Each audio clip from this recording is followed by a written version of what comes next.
진흙탕 속에도 뒹굴어 보고 가시밭길도 걸어봐야지. 인생의 제맛이 진하게 우러나지. 먹어봤니? 눈물 젖은 빵. 안녕하세요. 이한분 TV입니다. 기구하게 살아온 한 여인의 삶이 신금을 울린다. 3일 만에 요양원 보낸 아내. 여러분, 제가 이런 이야기를 한다면 지금이 어떤 시대인데 소설을 쓰고 있냐고 말도 안 된다고 하시는 분들이 있을 거예요. 그러나 주변을 살펴보면 말도 안 되는 일을 겪으면서 살아가는 여인들이 의외로 많이 있습니다.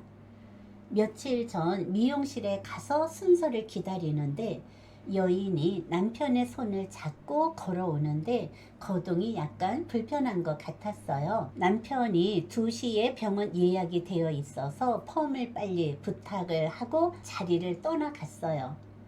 미용실 원장님이 병원 예약인가 봐요. 아무 말도 안 하시고 그냥 웃기만 하는 거예요. 속으로 말을 못하는 벙어리인가? 보기에는 착하고 예쁘고 젊은 분인데 무슨 이야기를 하면 고개만 끄덕끄덕이고 펌을 하는 시간에 저도 옆에서 같이 도와주었어요. 가만히 듣고 있던 여인이 말을 더듬거리면서 병원 예약이 아니라 요양원에 들어가는 시간이라고 잠깐 외출을 나왔다가 펌을 하고 가는 거라고 합니다. 말을 더듬거리면서 이야기를 하는데 셋이서 눈물이 앞을 가려서 인생이 사는 것이 별것이 아니구나. 이런 인생을 살아가려고 지금까지 바둥바둥 살아왔던가. 고영준의 눈물 젖은 빵 가사가 생각이 났어요. 눈물에 젖은 빵을 먹어보지 않고서 어찌 인생을 논할 수 있니? 쓰라린 사연 하나 가슴에 없으면서 어찌 인생을 안다 하겠니? 진흙탕 속에도 뒹굴어 보고 가시밭길도 걸어봐야지. 인생의 제맛이 진하게 우러나지. 먹어봤니? 눈물 젖은 빵. 이 가사가 오늘 여인의 마음을 품고 있습니다. 기구하게 살아온 여인의 삶이 신금을 울립니다. 90세가 넘으신 시어머니는 치매입니다. 시어머니가 20년째 치매를 앓고 있어요. 정신도 없으시고 소대변을 다 받아내고 한마디로 며느리는 시어머니의 손과 발이 되는 것이죠. 죽어도 남편은 요양원에 못 보낸다. 그렇다고 남편이 조금이라도 도와주는 것도 아니고 모든 것은 아내의 책임이라고 합니다. 어떤 날은 너무 힘들어서 남편 보고 어머니가 부르시니 가보라고. 직장에서 하루 종일 일하고 온 사람 피곤하게 왜 나를 시키냐고 큰 소리 치면서 집에서 노는 당신이 빨리 가보라고.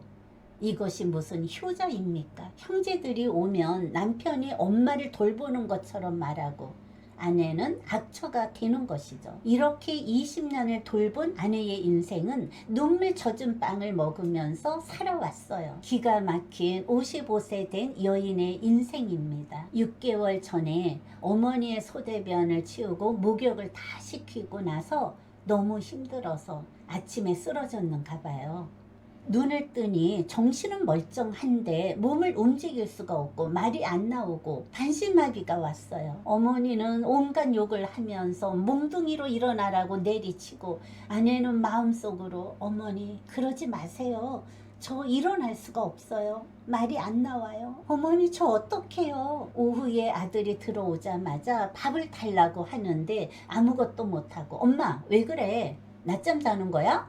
하고 자기 방으로 들어가고 저녁에 남편이 돌아와서 당신 피곤해서 그런가 봐? 걱정하지 말고 푹 자고 일어나면 괜찮을 거야. 반신불구된 아내를 3일째 되는 날 요양원으로 보냈습니다. 병원차가 집 앞에서 대기를 한다고 남편이 엄마는 절대로 요양원을 보낼 수 없으니 당신이 요양원으로 들어가서 있으라고. 치료도 안 하고 아내를 요양원으로 보낸 것이죠.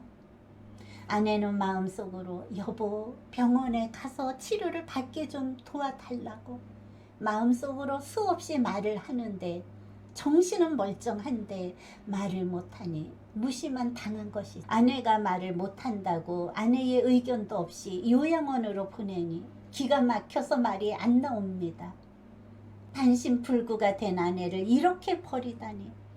20여 년 동안 치매에 걸려서 정신도 없는 엄마는 요양원에 못 보내고 반신마비가 된 아내는 3일 만에 요양원으로 보내고 이게 말이 되냐고.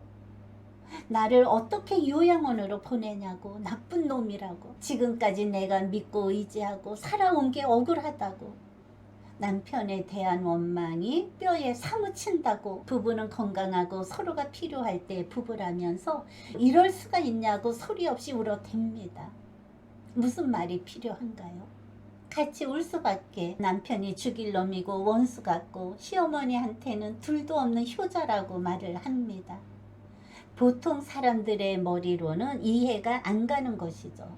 요양원을 보내려면 90세가 넘으신 엄마를 보내고 아내를 데리고 있으면서 치료를 하면 바로 나을 것인데, 여러분, 시어머니는 죽어도 요양원을 못 보내면 며느리도 죽어도 요양원을 보내지 않는 것이 정상이 아닌가요? 아내가 남편은 죽일 놈이라고 합니다.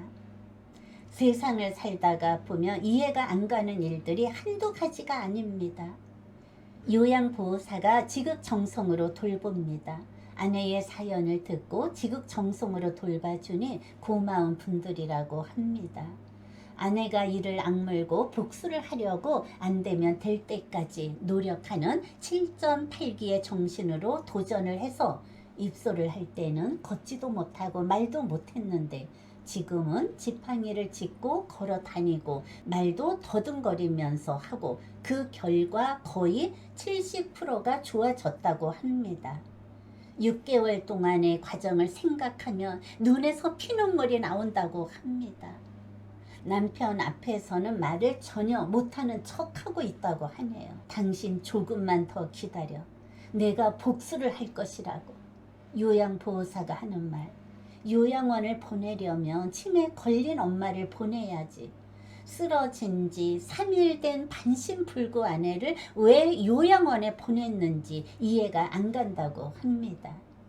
55세 된 기구한 여인의 일생입니다.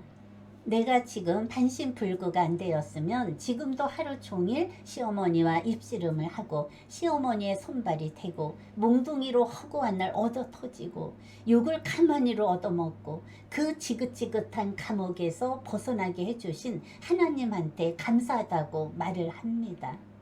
그러면서 마음 한켠으로는 남편을 용서할 수가 없다고 합니다. 이것이 기구한 여인의 일생이란 말인가? 시간이 되어서 남편이 아내를 데리고 요양원으로 떠납니다.